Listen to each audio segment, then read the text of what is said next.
भारत में बेरोजगारी के प्रकार क्या-क्या हैं? आइए इसे भी समझने का प्रयास करते हैं। देखिए, बेरोजगारी के प्रकार में सबसे पहले आप देखेंगे तो खुली बेरोजगारी आता है, ओपन अनएम्प्लॉयमेंट, यानी कि व्यक्ति काम ढूँढ रहा है लेकिन काम नहीं मिल रहा है।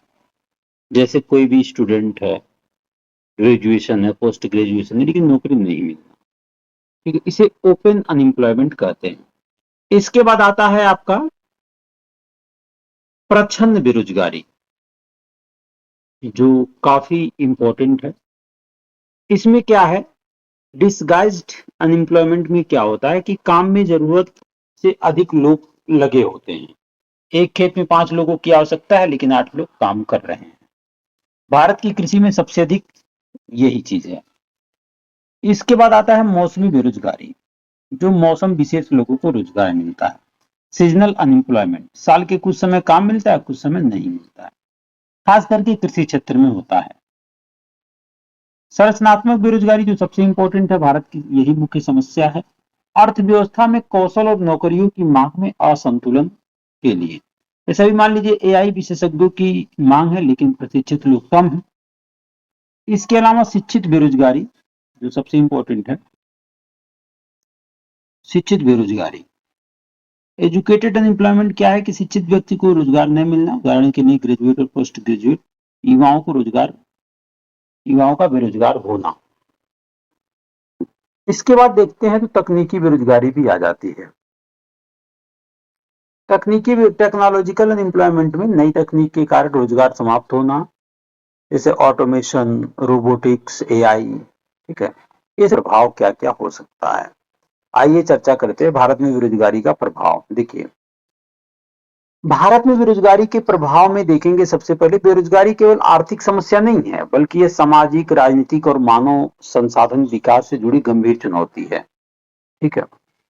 आर्थिक प्रभाव अगर हम बात करेंगे तो गरीबी में वृद्धि, रोजगार न होने से आय घटती है, परिवारों का जीवन स्तर प्रभावित होता है, राष्ट्रीय आय में कमी, मानव संसाधनों का पूर्ण उपयोग नहीं हो पाता है, उत्पादन और जीडीपी पर नकारात्मक प्रभाव पड़ता है, मांग में कमी, लोगों की क्रय शक्ति घटती है, वस्तुओं और सेवाओं की मांग कम होती है। आर्थिक विकास में बाधा, निवेश और उत्पादन की गति प्रभावित होती है। सामाजिक प्रभाव क्या है, सोशल इंपैक्ट, अपराध में वृद्धि, चोरी, लूट, साइबर अपराध आदि बढ़ सकते हैं। सामाजिक असंतोष, युवाओं में निराशा और असंतोष बढ़ता है। पारिवारिक तनाव, घरेलू कलह और सामाजिक समस्याएं बढ़ सकती है। प्रतिभा का नुकसान, योग्य युवाओं की क्षमता का सही उपयोग नहीं हो पाता है, ठीक है?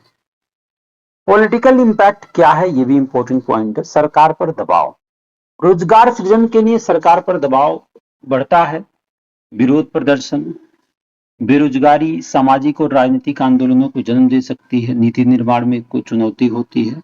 इसके अलावा मनोवैज्ञानिक प्रभाव भी देखने को मिलता है। मानसिक तनाव सबसे इंपॉर्टेंट पॉइंट है। मानसिक तनाव, बेरोजगारी में से आत्मविश्वास में कमी आती है। डिप्रेशन, लंबे समय तक रोजगार न मिलने पर मानसिक स्वास्थ्य प्रभावित हो सकता है। अत्यधिक निराशा के मामलों में गंभीर परिणाम भी देखे जा सकते हैं। इसके अलावा डेमोग्राफिक, अगर देखें डेमोग्राफिक इंपैक्ट क्या होता है, जनसंख्या की प्रभाव क्या है। भारत के पास दुनिया की सबसे बड़ी युवा आबादी है। युवाओं को रोजगार नहीं मिला तो डेमोग्राफिक डिविडेंड बदल सकता है, ठीक है? डेमोग्राफिक डिजास्टर में बदल जाता है, ये इंपॉर्टेंट पॉइंट है। अगर मैं आपको बताऊं कि भारत में बेरोजगारी के लिए आगे का रास्ता क्या हो सकता है, तो आप जानते हैं कि भारत 2047 तक विकसित राष्ट्र बनने का लक्ष्य रखता है। इसके लिए केवल आर्थिक विकास पर्याप्त नहीं है बल्कि रोजगार सृजन आधारित विकास आवश्यक है। कौशल विकास, स्किल डेवलपमेंट, यानी कि भारत में बड़ी संख्या में युवा है लेकिन उद्योगों की जरूरत और युवाओं के कौशल में अंतर है। स्किल इंडिया मिशन को मजबूत करना, AI, robotics, data science, semiconductor जैसे क्षेत्रों में प्रशिक्षण, इंडस्ट्री एकेडमिया कोलेब्रेशन, लाभ रोजगार योग्यता बढ़ेगी। विनिर्माण क्षेत्र,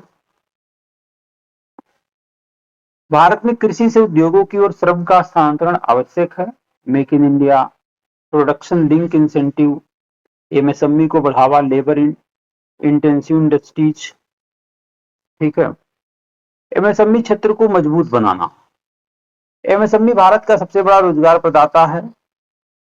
आसान ऋण, डिजिटल सहायता, बाजार तक पहुंच, तकनीकी उन्नयन, कृषि का आधुनिकीकरण। आज भी बड़ी आबादी कृषि पर निर्भर है। एक group processing industries, food processing, dairy, fisheries, horticulture, farmer producer organization, FPO. ठीक है। इसके अलावा देखेंगे तो स्टार्टअप को भी बढ़ावा देने की जरूरत है। युवाओं को केवल नौकरी खोजने वाला नहीं बल्कि नौकरी देने वाला बनाना होगा। Startup India, innovation ecosystem, venture capital support, incubation centre. ठीक है। इसके अलावा आप देखें तो शिक्षा सुधार की भी जरूरत है। रोजगार उन्मुख शिक्षा, professional training, research and innovation, national education policy का प्रभावी क्रियान्वयन करने की जरूरत है।